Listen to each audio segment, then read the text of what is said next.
You know, Jason was a super fierce competitor. Our friendship goes back way back in the ASCS days. And they kind of came from not too much and worked really hard to get where they did. It was inspiring in a way, and he was the big bad wolf. Anytime you're racing for a win, there's intensity. All we wanted to do was make the show. Maybe the only time that I've actually heard the crowd cheering over our cars. Jason pushed it to a new level, and he kept pushing it. It's like, man, if we can just make the right calls here, we might actually have a shot at this. You don't put this many good people together without being an incredible human being.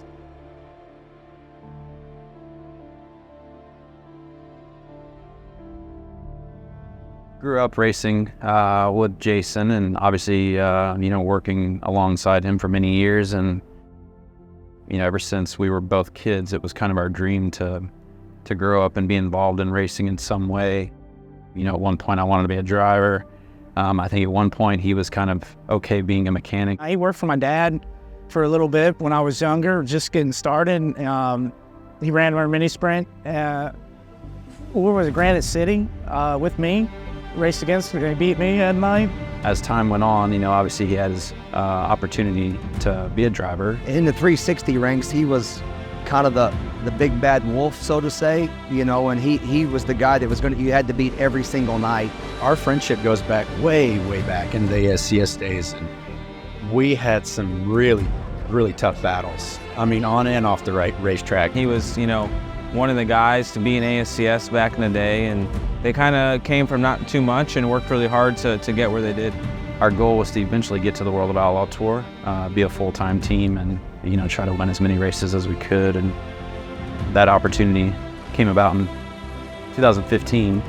He had a dream to go race the Outlaw Tour, and I thought he was maybe a little crazy. When you get to the Outlaws, they're all big bad wolves, and they're all just coming to the same area. So I think maybe for a couple of years, maybe he changed his driving style a little bit just to say, okay, I'm going to try to just do my own thing over here and kind of fit in where I, fit in here. As he got going, he got back going with the same mentality, same pace that he did with the 360, and he did a phenomenal job. Now Johnson around the outside of Forsberg as they cross the line. New leader Jason Johnson. Tonight he's headed the victory lane. Jason Johnson redemption at the Placerville Speedway. There's a lot of people that contribute to Jason Johnson Racing to make it what it is, and we're not one of the mega teams, but we want to be one of the elite, and we strive really hard day in and day out, and here we are in victory lane. And the Ragin Cajun will win the opening round of the 2017 World of Outlaws Craftsman Sprint Car Series season. Into the inside of the slot car, Johnson around the outside of Pittman. Jason Johnson leads into turn 3. Pittman right back to his inside and takes the spot back. Jason Johnson and Derek Duke racing for the lead as they cross the line. Jason Johnson leads on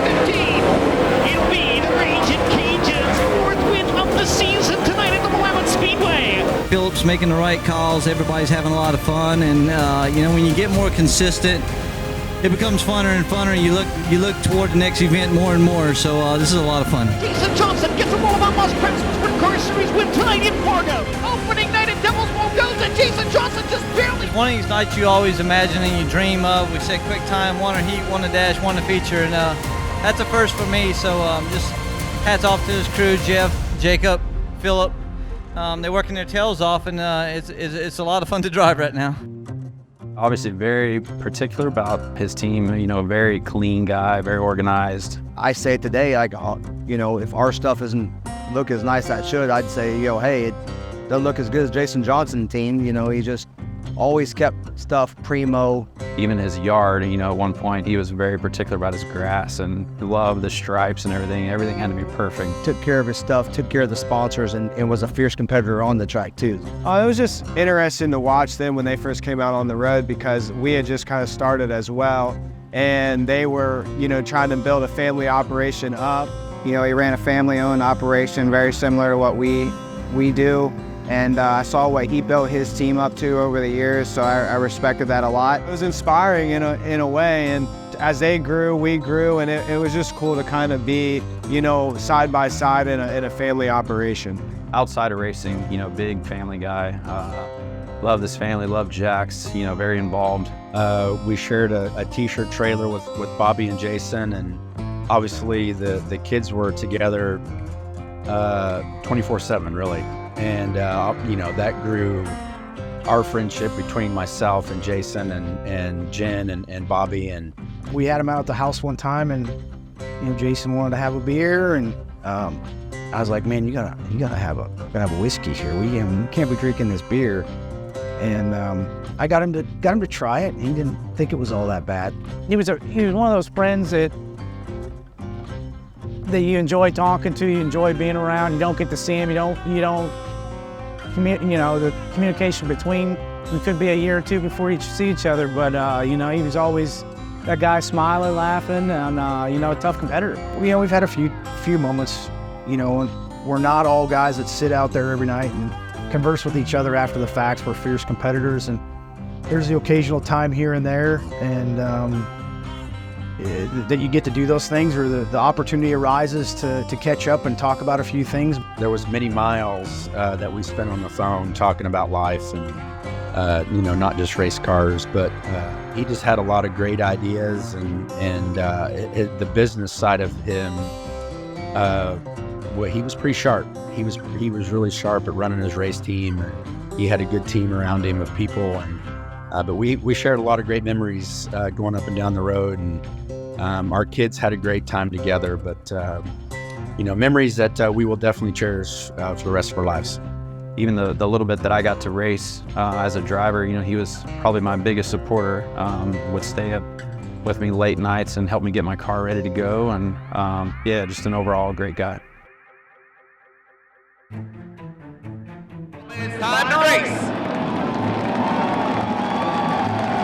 Caution lights out. Pelham Motors pace truck headed to the infield. Darren Pittman and Jason Johnson from the front row. Kerry Manson and Jamie Neal in row 2. Donnie Schatz and Chad Kavanaugh in row 3.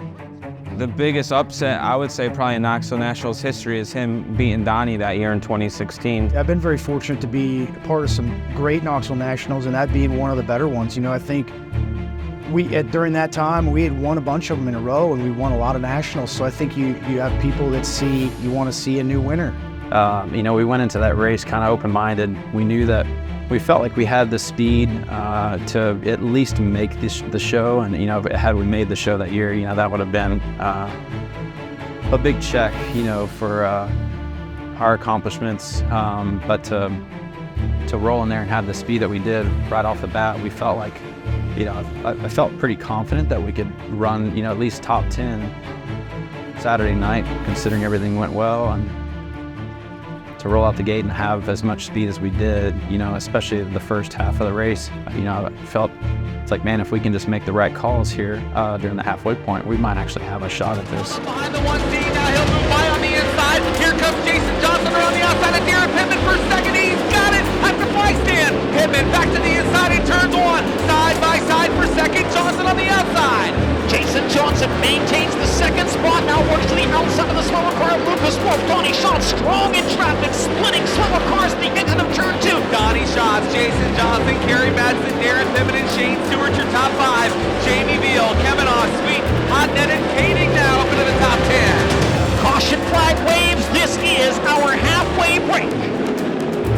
When you go back and look at it, anytime you're racing for a win, there's intensity.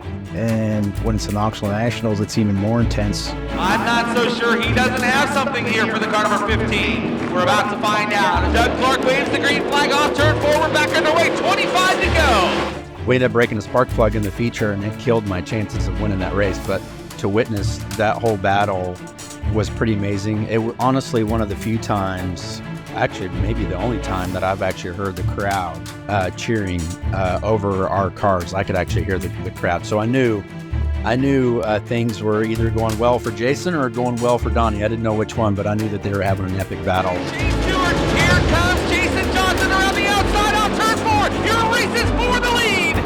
Jason Johnson to the inside, slides. Donnie Schatz, the rage and cage into the cushion out of turn number 4, and the crowd is on their feet as Jason Johnson leads lap number 27. And now Schatz has an opening on the inside. Donnie Schatz back to the lead in turns 3 and 4. Donnie Schatz, and now Johnson right back to the inside. They'll go wheel to wheel at the line. Donnie Schatz getting together in turn 1. Jason Johnson takes the lead from Donnie Schatz. They pump tires going into turn 1. Jason was a super fierce competitor, and I've been in that position where he had an opportunity to win the Knoxville Nationals, and you're going to throw everything at the wall and try to get it to stick. And he did, it was nothing, looking back on it now, that was anything other than just hard racing. Here comes shots on the inside. Donnie Shots with a slide. John on a turn 4. Jason Johnson turns it back underneath him. They'll stay side by side across the line. Shots back out in front. Jason Johnson slides him across turn 1. They bump again in turn number 2. Jason Johnson leads down the back straightaway. The lap car just ahead of McCarl. Schultz gets one last run on Johnson down the back straightaway. Jason Johnson through the top side of turn 3. Donnie Shots down low. Doug Clark lays the twin checkers off of turn 4. A drag race to the win. And Jason Johnson wins the Knoxville Nationals. Jason Johnson wins the 56th running of the granddaddy of them all. He definitely, he figured out how to get the job done in those conditions on that night at the right time, and pretty intense racing, a pretty historic moment, and he got him a Knoxville Nationals win. I went up to congratulate him, and he knew it. You know, we had a great conversation about, you know, he knew he had to do what he had to do, and you know, we never touched, which is really the ultimate important part. So it was pretty cordial. You know, I was happy to see him in victory lane. If I couldn't be standing there, you know, he obviously did a better job than I did, and that's what won him the race. After the fact, I constantly gave Jason a hard time that he's lucky that I did break a spark plug, because he wouldn't have been sitting in victory lane. We would have been. You know, it's crazy to look back, because at one point, you know, all we wanted to do was make the show, but to actually win in 2016 was really special.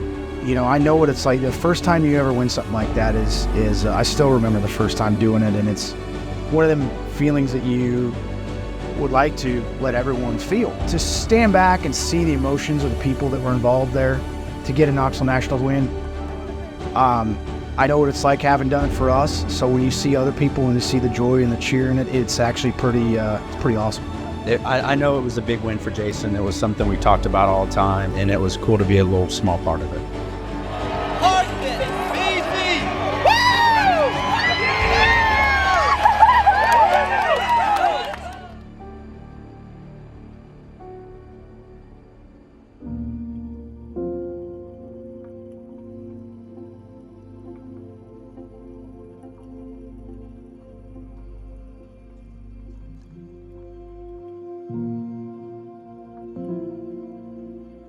Unfortunately, after we lost him in 18, we were really unsure what was going to happen. You know, it was a really tough decision to keep the team going, but his wife Bobby and I sat down and we felt like it was the right thing to do. And, you know, we had all the sponsorship support to keep the team going. Philip actually reached out to Jason Myers to drive the car, and Jason kind of threw my name in the hat and actually stepped up and sponsored the car a little bit if they were to put me in it. And you know, Philip Dietz and Bobby and Jax are just great people. Obviously Tyler and Patrick, the whole team has just been phenomenal to be around and work with. So I can't say enough about the 41. Obviously the race car is really good and fast and had a lot of speed, and you know, I think above all that, the most important thing is just it's a family team, man. It's just a lot of great people that Jason Johnson put together. You know, everybody's working at that common goal, be successful. So to drive for this team and be a part of all of it's been really awesome. I can't say enough how humbled I am for the opportunity. Man, it was a whirlwind. I was so young and naive that I think I just had no idea what was ahead of me, and like the shoes to fill and all that wasn't really crossing my mind. I just knew that Jason was a really good driver, and I knew Philip had a really good package, and I thought, you know, they had won the Knoxville Nationals before, and honestly my approach was I thought that the car was going to carry me a little bit, so I figured if I could just do a half decent job that it would kind of do the rest, and that's really kind of what happened. I mean, I showed up there and that thing was just on point from the moment that we hit the racetrack. The whole legacy around Jason was crazy that week. Everybody was so excited to see, you know, the 41 back on the racetrack, and then for us to have a little bit of success was a fairy tale type story. Our goal has never really changed. You know, he obviously wanted to be a contender. He really wanted to win a championship at the World of Outlaws, and you know, it's really an honor today. It's crazy to think, you know, that it's already 2024, and you know, we still have this team out there, and we're just doing the best we can to, you know, represent them the best way we can.